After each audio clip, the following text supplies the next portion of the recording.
Problem से solution तक, astro तक, नो योर फेट। नमस्कार, मैं आचार्य विनोद भारद्वाज एस्ट्रो तक में आप सभी लोगों का स्वागत करता हूं। आज हम बात करेंगे देवशयनी एकादशी के महात्म्य के बारे में। आखिर वो 4 महीने क्यों मांगलिक कार्य बंद हो जाते हैं, क्यों नहीं किया जाता है मांगलिक कार्य, इसके पीछे कारण क्या है और इन 4 महीनों में क्या क्या किया जाता है जिससे कि हमारे जीवन में खुशहाली समृद्धि का महा आशीर्वाद प्राप्त हो सके। इस विषय की हम विस्तृत वार्ता करेंगे और साथ ही साथ इन 4 महीनों में कुछ दिव्य मंत्र हैं जो आपके सप्त चक्रों के सेल्स को जागृत कर देते हैं। इस पूरे विषय की हम आपको जानकारी इसी एक कार्यक्रम में लेकर के आएंगे। मित्रों, आप देख रहे हैं एस्ट्रो तक और मैं हूं आचार्य विनोद भारद्वाज।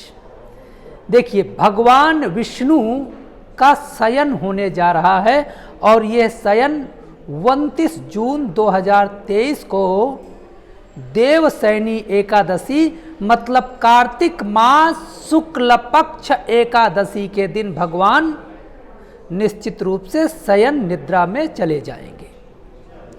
लेकिन शास्त्रों में आया है कि भगवान विष्णु सोते नहीं हैं। योग निद्रा यदा विष्णु जगत कारण हेतवे।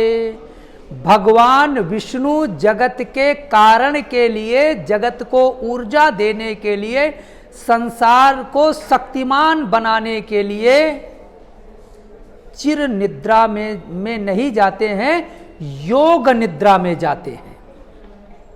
और इस बार तो बहुत अच्छा संयोग बन रहा है। 3 साल के बाद यह संयोग आ रहा है क्योंकि मल मास अधिमास का 1 महीना, श्रावण का महीना, इसमें शामिल होकर के 5 महीने का यह चातुर्मास हो जाएगा। देखिए, चातुर्मास में मांगलिक कार्य क्यों रोक दिया जाता है, इसके पीछे वैज्ञानिक कारण भी है और धार्मिक कारण भी है। देखिए, कोई भी व्यक्ति यदि कार्य को करता जाता है तो उसे सोचने का भी टाइम चाहिए।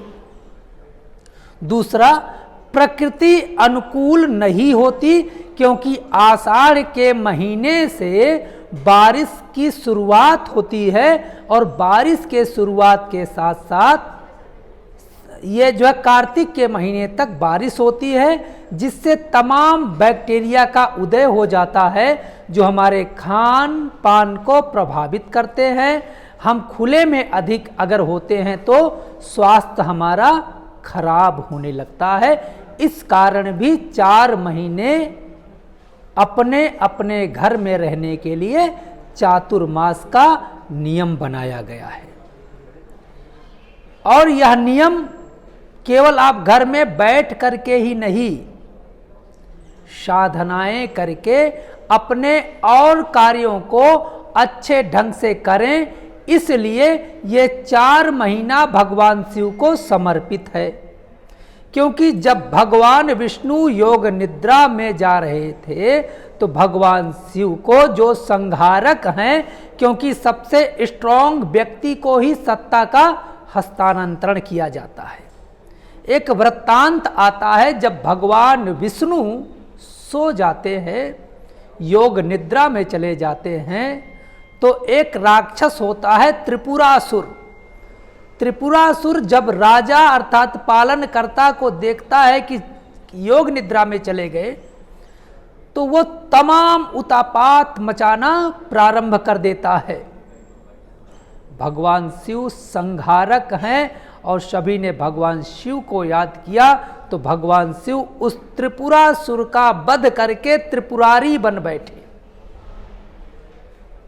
और इसीलिए भगवान शिव को सत्ता का हस्तांतरण किया गया क्योंकि यदि आप इस 4 महीनों में बहुत ज़्यादा घूमेंगे, टहलेंगे, मार्केट की चीज़ों को अधिक खाएंगे, पिएंगे, तो निश्चित रूप से बीमारियां आपको अधिक लग सकती हैं, वायरस के चपेट में आ सकते हैं, पेट की बीमारियां अधिक हो सकती हैं। इसलिए कहा गया है कि निश्चित रूप से अपने घर में बैठ करके कुछ साधनाएं की जाएं, जिससे कि आपका कार्य और अच्छा हो सके। इस ऐड को स्किप करना तो बहुत मुश्किल है, पर लाइफ की प्रॉब्लम्स का सलूशन ढूंढना आसान। प्रॉब्लम से सलूशन तक, एस्ट्रो तक, नो योर फेट।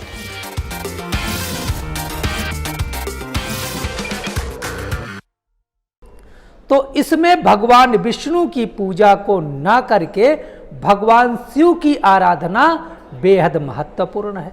यदि आपकी जन्म कुंडली में कोई भी दोष है, चाहे वह बीमारियों का, लग्न खराब हो गया है, या आपका शत्रु पक्ष खष्टम भाव खराब हो गया है, शत्रु पक्ष हावी है, अष्टम भाव स्वास्थ्य से आप बहुत ज़्यादा चिंतित हैं, स्वास्थ्य को लेकर के, या व्यापार को लेके चिंतित हैं, या अपने कार्यों को लेके चिंतित हैं, तो इस चातुर्मास में कुछ साधनाएं की जाती हैं, कुछ कार्य किए जाते हैं। लेकिन इस चातुर्मास में एक समय भोजन पे रहना बेहद महत्वपूर्ण है। इससे आपका स्वास्थ्य अच्छा होता है और शरीर का शोधन होता है। एक मंत्र लिख लीजिए, इस मंत्र का सायं के समय यदि पाठ करेंगे तो निश्चित रूप से आपका स्वास्थ्य, आपका व्यापार, आपके कार्यों में चातुर्मास में उन्नति होगी। चातुर्मास के बाद आप प्रबल ऊर्जा के साथ, अध्यात्म ऊर्जा के साथ अपने कार्यों को संपन्न करा सकते हैं। आप मंत्र लिखिएगा, ये लघु महामृत्युंजय मंत्र है और इसका जप निश्चित रूप से चातुर्मास में प्रतिदिन करें, सायं के समय करें या आपको जब समय मिले तब करें। मंत्र है ओम हों जूं सह।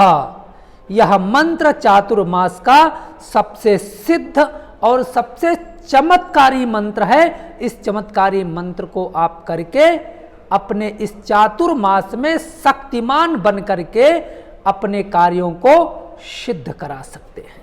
मित्रों, कार्यक्रम कैसा लगा आप कमेंट बॉक्स में आकर के जरूर बताने का प्रयास करिएगा। कार्यक्रम अच्छा लगा है तो ओम नमः शिवाय कमेंट बॉक्स में लिख करके हमें आप सूचित करिएगा। हम समझ जाएंगे आपने हमारा कार्यक्रम देखा है और दिल से समझा है। आप लोगों का बहुत बहुत धन्यवाद। नमस्कार। एस्ट्रो तक ऐप पर आपको मिलेगा भविष्य से जुड़े हर सवाल का जवाब। डाउनलोड कीजिए एस्ट्रो तक ऐप और चुटकी में जुड़िए इंडिया के बेस्ट एस्ट्रोलॉजर से।